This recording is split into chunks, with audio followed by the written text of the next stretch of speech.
think we all watched the same thing here at Razorback Stadium on Saturday in front of an incredible crowd, incredible atmosphere before a national television audience against the first time playing Notre Dame, and our performance was just unacceptable.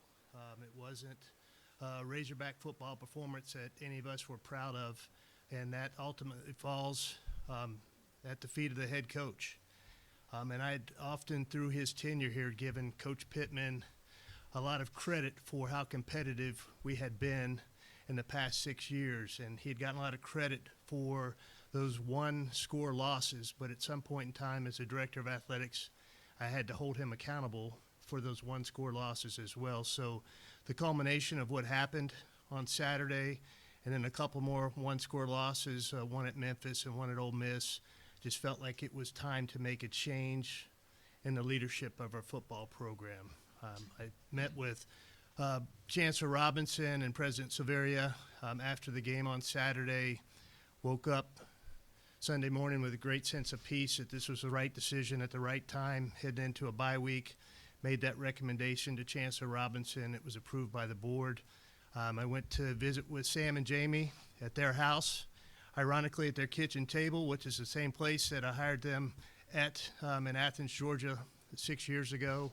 As you can imagine, Sam was incredibly gracious, incredibly thankful for the opportunity that he had to be the head coach at the University of Arkansas, and made a really tough day as well as it could for me as a director of athletics.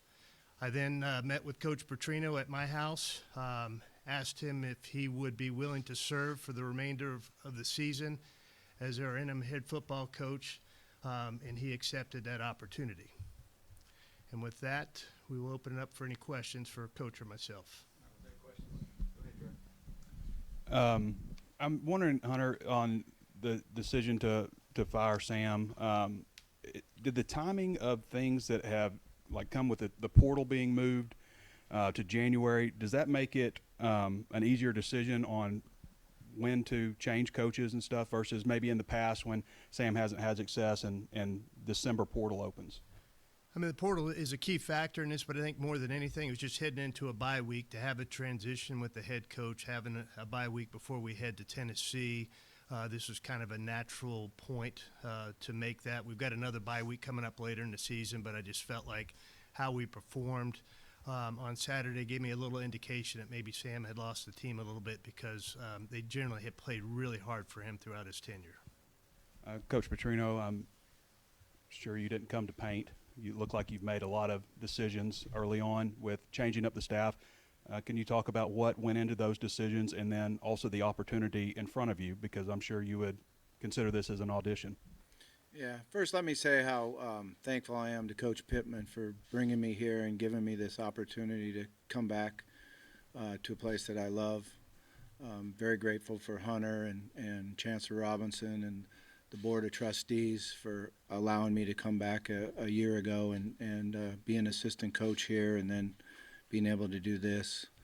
You know, whenever you make a decision, you base it off of, number one, what's best for the team. Number two, what's best for the individual players. And I felt that, you know, it was in our best interest to do what we did this morning for our players to improve individually, get a little bit more motivated, and I think it'll help our team overall get out on the field and compete and find ways to win a game. Hunter, I'm curious, is Sam's buyout, is it exactly how it's laid out in his contract, or did y'all negotiate that at all? Yeah, we negotiated in the middle of, you know, right now he's at 75%. If we'd waited till October and if the season continued the direction it was, he would have fallen below 500. So part of our meeting was getting his representatives on the phone, and we landed at a sweet spot for both of us. I thought it was 62.5%. It saved the university about $1.5 million and kind of fell between that 50 and 70% mark, 75% mark. And then moving forward, when you're looking for the next head coach, are you confident that, you know, there are resources in place, you're going to be able to attract, you know, quality candidates, especially given your recent comments? Yeah, I mean, coming out of our board meeting last Friday, I received kind of a a charge from our board to come back to Chancellor Robinson and them with a plan of how we can increase the head coaches pool, the assistant coaches pool, the support staff pool, the operational pool moving forward, and how we would support the increases in that. And I'll have an opportunity to do that in the next couple of weeks, and I truly believe that we will have everything that we need in place to attract the best head coach for our program and give that head coach the resources they need to be competitive in the SEC. Coach, what might you be able to do to help improve defensive play moving forward? And are there any other changes imminent to, fill the spots that are lost? Yeah, I mean, the first thing we have to do is get back to the principles of good defense, which is get into a great stance, get into a great alignment, run full speed to the football, shed blocks, and tackle well. To stop people on offense, you have to stop the run first, and we haven't been able to stop the run first. Some of it's been our fits by our linebackers. Some of it's been errors. So we're looking right now at really finding out what our base defense is going to be from here on, and then build the package out of that and simplify a little bit. If we simplify and play faster and full speed, then we'll have a better opportunity to stop people. It's been a whirlwind the last couple of days, but I wonder if you've met with the team, and if you haven't, like what your message might be. And then, Hunter, will you meet with the team as well? Yeah, the plan was to meet with the team this afternoon at 2:30. I've seen a lot of the players individually around the complex this morning, but team meeting's at 2:30. What might be your message at that point? Well, we got a number of things to talk about, but number one thing is that you have to get used to change. Your whole life there's going to be change. So how we handle that, our attitude on how we handle that, our positiveness on how we handle that, will determine how quickly we improve. We're going to improve. That'll determine how quickly we improve. And Hunter, will you have an address there too? And so many of the players on defense loved Travis Williams. Just maybe what your thoughts are there. Yeah, I will be a part of that meeting, kick off that meeting, and talk about some of my reasons behind making that change. And like Coach, we still have 7 games left in this season. I think we still have a really good football team in that locker room and have the opportunity to win moving forward. And there is going to be a change and a lot of change and adaptability by these guys, and I think that's why the bye week is really key for that. And that will be similar to what Coach is saying about change. Change is a part of life. And how you respond to change will really tell you a lot about your life moving forward. And so I think we've got some really good kids in that locker room that will respond well to this change. It's not going to be easy for them, but that will be my message to them. Hunter, obviously you were the one that hired Coach Pittman. I'm wondering, as you kind of enter a second coaching search, whether it be Coach Petrino or somebody else, what maybe did you learn from 6 years ago that you can take into this year? You learn something from every coaching search. They all take on a life of their own. We've got a little bit longer runway on this coaching search and have a chance to get out ahead of that a little bit. Coach Petrino, as we met yesterday, he accepted this opportunity with the understanding that he also wanted an opportunity to formally be a candidate for our head coaching position, and he will have that opportunity. But we'll also subsequently run a search for our next head coach at that same time. And I've got a little bit longer runway to do that and to do my due diligence and do some really good research. And we'll find a good candidate, whether that's Coach Petrino or someone else. And then Coach Petrino, obviously Coach Smith will take the title of OC, even though you'll keep the duties. Just maybe, does his role maybe formally change at all, or what kind of do you see on that side of the ball and some of the changes there? Yeah, his role will change a little bit. There won't be a time where I'll have to step out of the room more. I won't be in there at some parts of the game planning. Colby's a guy that played for me many, many moons ago and played professionally for the Chiefs, did an unbelievable job. He's been handling a lot of things anyway. Like when I decided to make the decision to go up in the box, and he's handling the pregame information with the players and some of the things at halftime after I have to leave.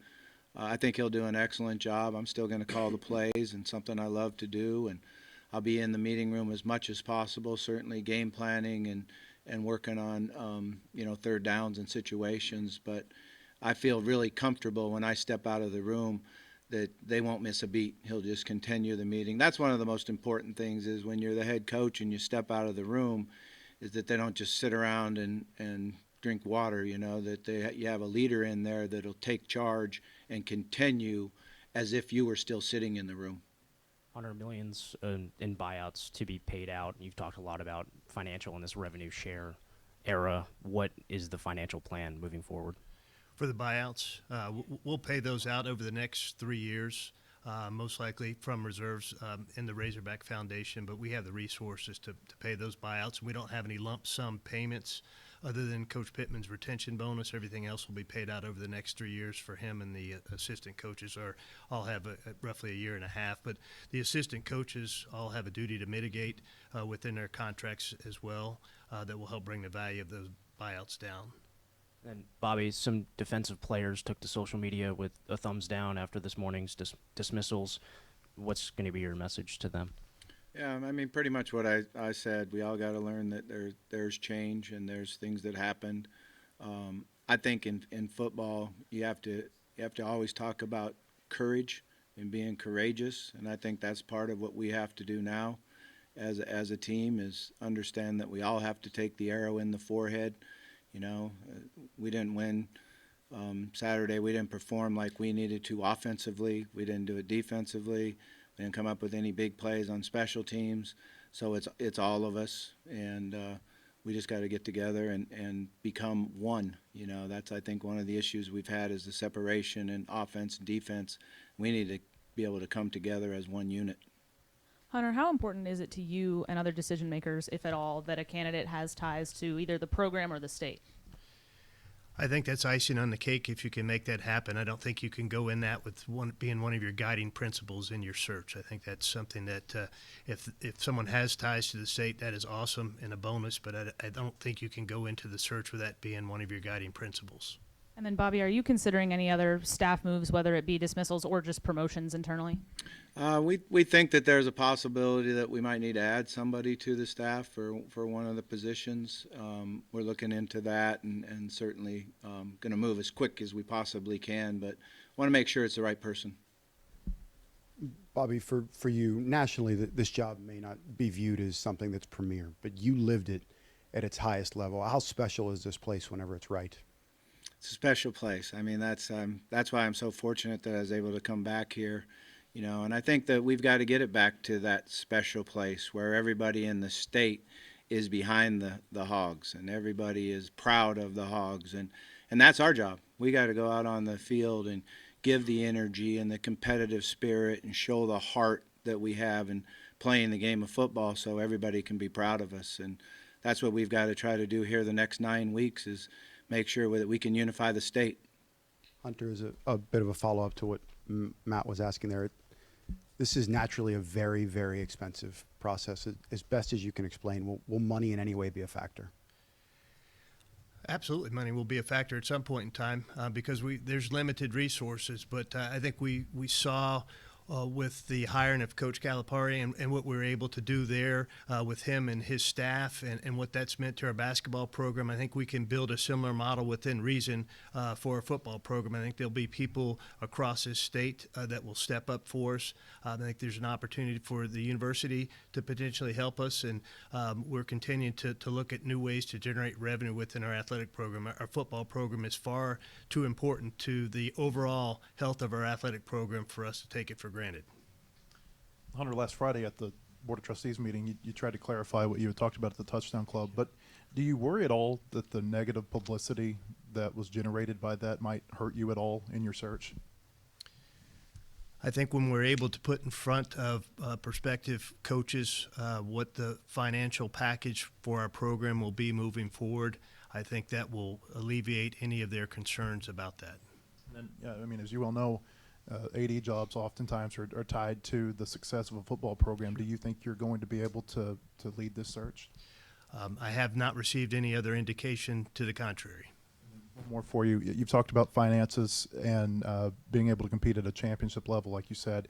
Do you feel like Sam had the financial commitment to be able to win at the level you wanted him to? You know, you were at the board meeting, and I gave you some statistics where our head coach compensation, our assistant coach salary pool, our support staff salary pool, and our overall operating budget ranked towards the bottom of the Southeastern Conference. I think with that information, Coach Pittman did not have the resources he needed to appropriately compete in this conference right now.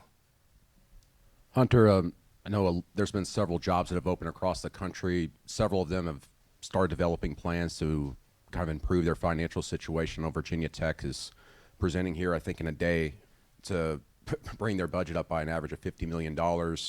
How aggressive will you be in trying to improve the financial stability of the department, but also the NIL situation, so when you do go out there and you're presenting your future to a coach, that they feel confident that they're going to be able to be competitive against the other SEC players?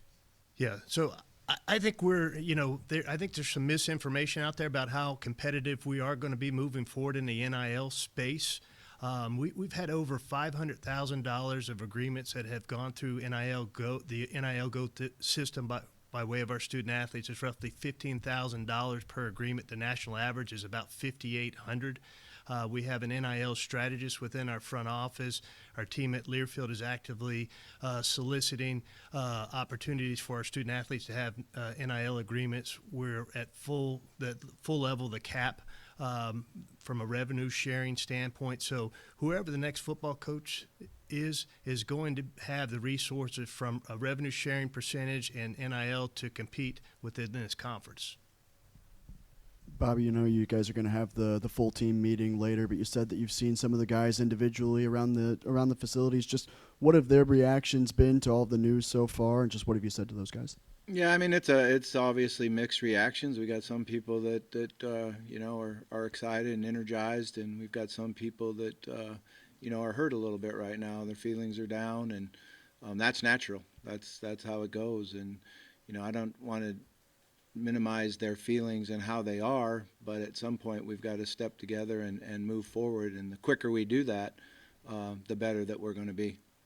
And then Hunter, what are maybe some of the qualities you're looking for in the next head coach, be that Coach Petrino or an outside hire? Just what are, I guess, some of the characteristics you're looking for in the next coach? I think you have to have someone first and foremost that's a proven winner and proven that they can build a program.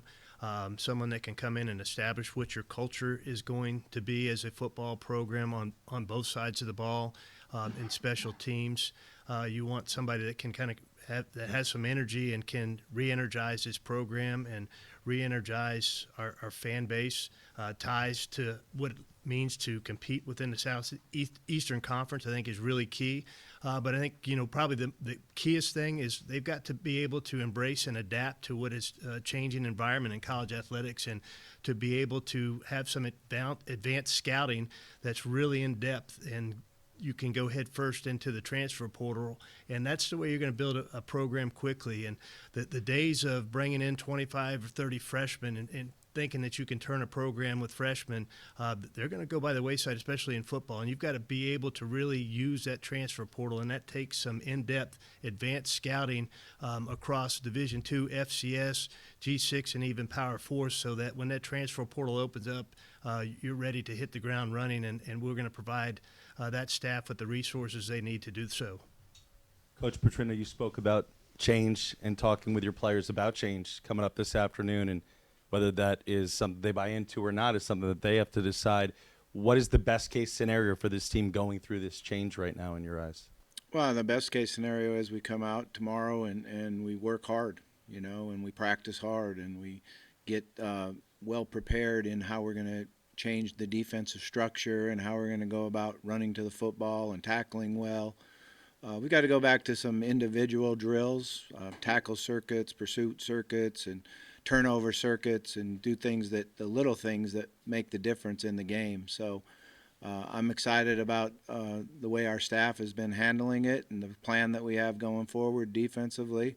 Offensively, we've got to get back where we get the ball across the 50-yard line and we go score touchdowns like we were early in the season. And that hurt us the last three halves, that we weren't able to convert touchdowns when we crossed the 50-yard line. So we're going to continue to work hard on that.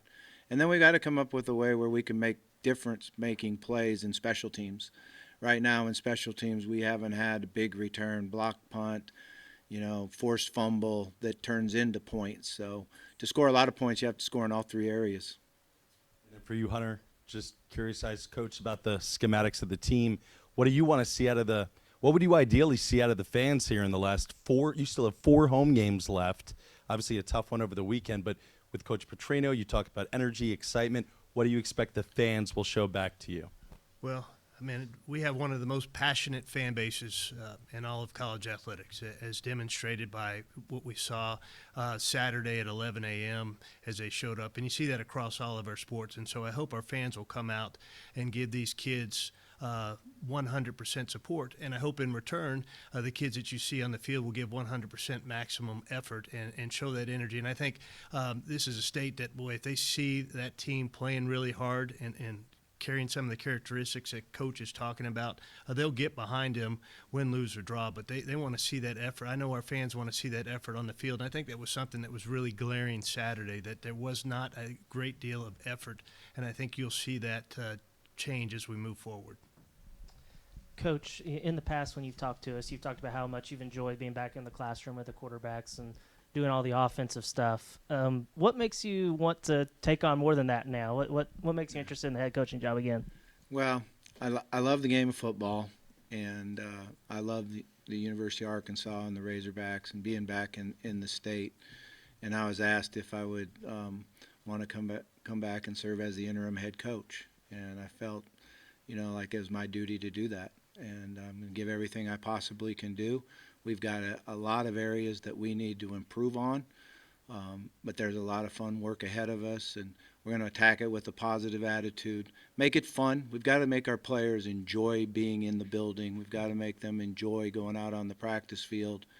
Our coaches have to understand that we've got 9 weeks ahead of us, and how we handle those 9 weeks and how we improve and show the quality of the play on the field help determine all of our coaches' futures. So that's how we're approaching it.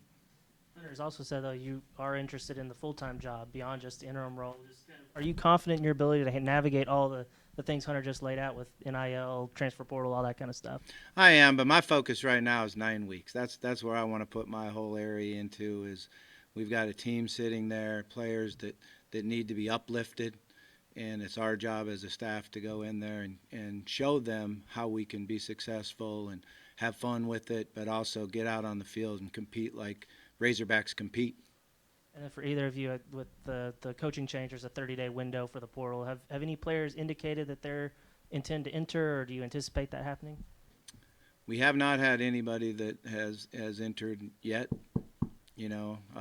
I think they need to just understand what it is all about. A time to enter right now is really does nobody any good. It's not where they can transfer and go play and do that.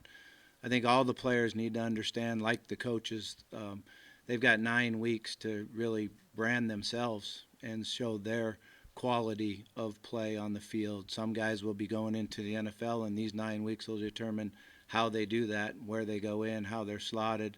Some guys will transfer in the portal, and these 9 weeks will see how they get paid going into the portal. And then some guys will stay here, and their futures will get better and better because of how they handled these 9 weeks.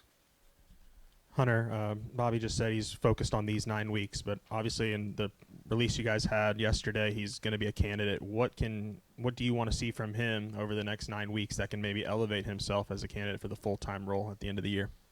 Yeah, I think just demonstrating just great leadership of this program. And I mean, we're in a tough spot today. Like, this first meeting is going to be really tough because there's a lot of guys in that room that are going to be disappointed with the change of Coach Pittman and the change on the defensive side of the ball. And so I just want to see dramatic improvement just in the effort of our team on both sides of the ball and how they execute.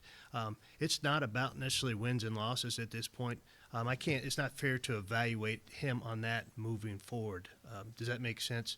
And I told him, I don't expect him to come in with some magic pixie dust and we're going to go 7-0 the rest of the way with the schedule that we have. But I want to see a team that is much more competitive than we were, especially on Saturday. I want to see that team Ole Miss is ranked 4th in the country this week. We're 3 weeks removed from having the ball on the 25-yard line with 2 minutes to go. They most likely were not going to stop us if we don't fumble that ball.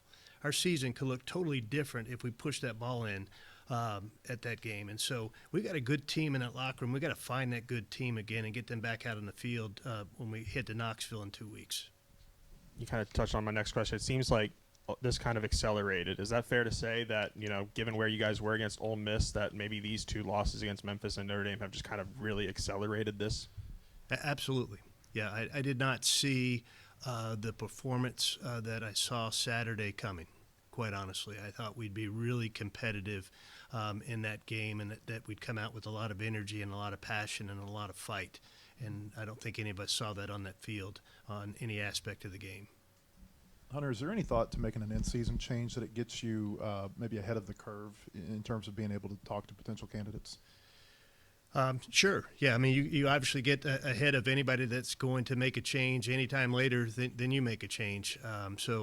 It's really sensitive because you're most likely going to be talking to coaches that have positions at other institutions, and some are going to want to talk to you or some are not going to want to talk to you during their season. And I have respect for both of that. And so you don't want to lose a candidate because they want to wait till the end of the season to have any dialogue, but you can definitely start vetting some people in advance of others. And Sam had a provision in his contract that said that he wouldn't have to mitigate after he turned 65 next year. Is that, as part of this restructure, does he have to go and try to find another job? He does not. As part of our settlement and him coming down to the 62.5%, we removed that duty to mitigate, so he does not have that clause in his contract any longer. Bobby, considering the fact that kids are going to be jumping in the portal or can jump in the portal, you've got coaches that are going to be looking for new jobs, or at least they're going to be putting out feelers. How hard will it be to get the staff and the players to just focus over these next few weeks and concentrate on games versus their future?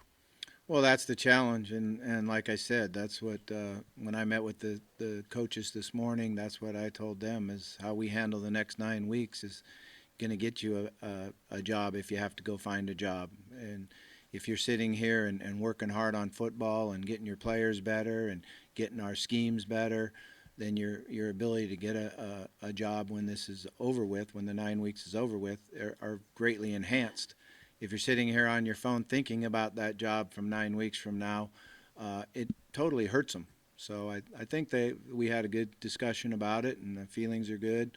But we got to go do it. We got to go focus and do it. And I like the leadership that we have on offense and defense and special teams. So I think we're all on the same page right now.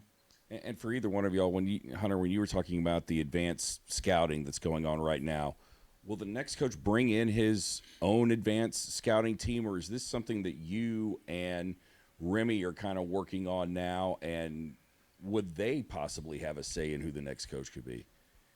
I think it's really determined on the next coach, but I think it's really imperative moving forward that we have an advanced scouting department that's separate from your recruiting department, that's evaluating film across this country at all levels, and whether that falls within our front office or that falls within the football office, and there's some collaboration between the two, I think that is a must-have moving forward, and that's something that we will build into our financial model. Coach, last year you're on the sideline, up in the box to start the year. Now you're heading back down to the sideline. Is that going to give you any advantages offensively with changing things or just making it in general? How is that going to help you coach your offense? Well, I've called a lot of games from on the sideline, and I missed being down there a little bit. I didn't know if it was the right decision to go up or go down, but I felt like going up in the box, I'd be able to focus and concentrate more on ahead, the next series, and looking ahead to what the next calls are. But I am used to being down on the field, and I missed being down there and seeing the players' eyes and seeing the intensity, maybe being able to change some of the intensity. So it'll be fun to be down on the sideline again. Yeah, and then we talked about how some of the defensive players were posting on social media about their disappointment in letting T-Will go. How do you kind of expect them to rally around Chris Wilson over these next few weeks? Yeah, I think we'll be able to get that done. I think initially there's feelings and emotions and reactions, which always happens in life. That's part of life. And then you got to settle down and say, okay, what's the best avenue for me going forward? And that's to have a positive attitude, get better, improve yourself this week, improve in the weight room this week, improve on the practice field this week. We've got to do a great job, too, understanding that nobody in the room today, when we're in the team meeting room, lets their grades go down because of a situation like this. So our ability to have self-control and understand what my goals are, they're still sitting right out there for everybody, so we got to go grab them. Bobby, you talked about possibly adding someone to the staff. Have you had any conversations so far with anybody about that? What do you want to have somebody come in and help you guys out? I know you said you want the right person. Is there a timeline on that? Not necessarily a timeline. I think the thing is the fit, you know, and you know what we're going to do position-wise. It'd either be somebody on the defensive line or linebacker spot that would be a great fit for us, and certainly I'll have a lot to do with that. But Chris will have something to do with it too. He needs to feel comfortable and have somebody that he feels will help him in the way he wants to coordinate it. And Chris is specific. What's your relationship with Chris? I know he's had coordinator experience in the league, and just what's your experience with him, and what will his responsibilities be? Yeah, my experience goes way back to having to battle against him when he had all the great defensive linemen at Mississippi State, the Fletcher Cox, and all those guys that we had to try to not sack our quarterback. So that's when I first started to know who he was and know about him. Very, very impressed with what he's done throughout his career. Guy's got a Super Bowl ring. He brings a lot of credibility into the room. I've been enjoyed watching him on the field in the camp and throughout the practices that we have. He's very intense, and he understands what you need to do to stop people. We'll be more disciplined, I think, and our guys will run full speed to the ball. Somebody essentially fill your spot on, you know, another permanent staff member on offense too? No, I still got, you know, quarterback responsibilities I'll have, but I'm fortunate enough I have a young man that's been with me now for, I think, 4 years, working with me with the quarterbacks, and sometimes, you know, if I got to go to another room, he'll continue the meeting, does a great job, Miles Fishback, and we've been together for a long time now, and he knows how I think and how we want things done, and certainly the players in the room, the quarterbacks in the room, have a lot of confidence in him.